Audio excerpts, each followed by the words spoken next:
Hello বন্ধুরা, তোমরা কেমন আছো?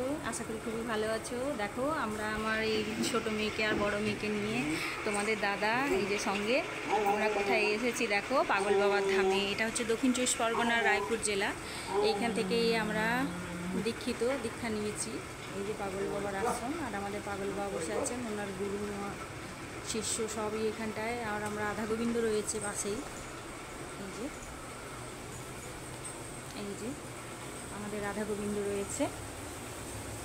আর বাবা এখন সব তুলসীপত্র প্রদান করছে, ফুল তুলসীপত্র ভগবানের চরণে দিচ্ছে আমাদের গুরু মহারাজ।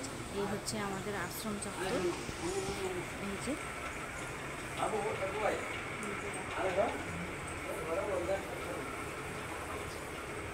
আর বাইরে প্রচণ্ড রোদ, তাও তোমাদের একটু দেখাচ্ছি। এই যে আমাদের এখানটা দেখা হচ্ছে চৈতন্য মহাপ্রভু। এই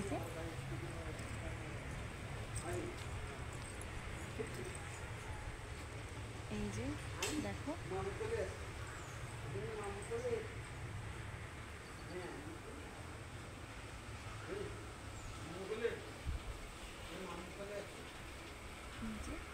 আর এই হচ্ছে মন্দির, এই হচ্ছে আশ্রমের মন্দির। এইটা পাগল বাবা।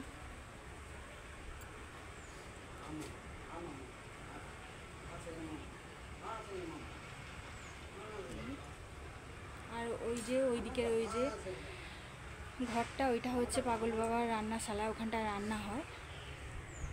আর ওইদিকে হচ্ছে গোশালা। এই যে এইদিকে এই লম্বা এই ঘর যে দেওয়া আছে টিন দিয়ে, এটা হচ্ছে গোশালা। ওখানটায় গরু টরু থাকে, সব বাঁধা রয়েছে এখনো। আর এই হচ্ছে রান্নাশালা, ওখানটায় রান্না হয়।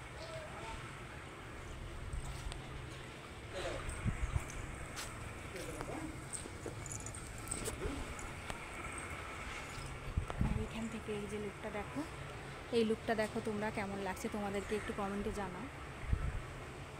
আর আমাদের এই ভিডিও যদি ভালো লাগে তাহলে আমাদের ভিডিওতে একটা লাস্টে তোমরা সাবস্ক্রাইব করে দিয়ে যেও, লাইক করে দিয়ে যেও।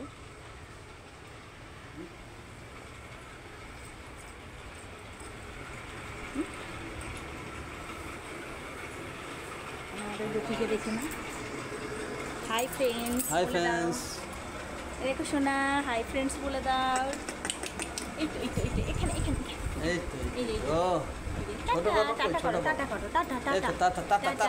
হ্যালো বন্ধুরা, কেমন আছো? বলে দাও শোনা, বলে দাও গোপী।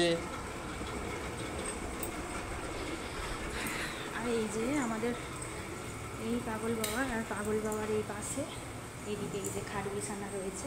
এইখানটা পাগল বাবা বিশ্রাম নেন, রাত্রেবেলা এখানে বিশ্রাম শয়নে দেওয়া হয় পাগল বাবাকে।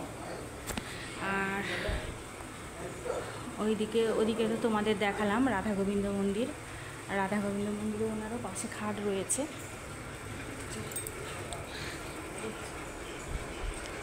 আর এই যে আমাদের বাবার ভোগ চলে এলো, ভোগের থালা চলে এলো, সেবা লাগবে।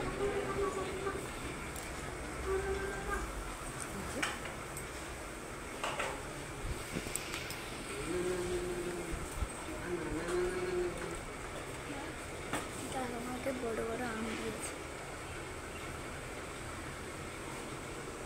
এই যে চলে এলো, তোমরা দেখছো। এখন ভোগ লেগেছে, ওই জন্য ভোগ লেগেছে বলে মন্দিরে দরজা দেওয়া হয়ে আছে। আর ইনি হচ্ছেন আমাদের মাতাজি।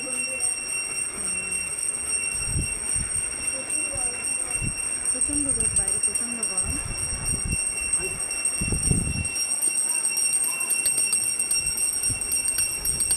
আর এই হচ্ছে আমাদের পাগল বাবার পুকুর। এই হচ্ছে আমাদের পাগল বাবার পুকুর।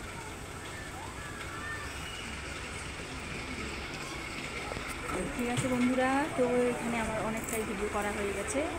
Tata, bye bye. এখন আমরা রাখছি, পর দেখা হবে আবার পরের ব্লগে।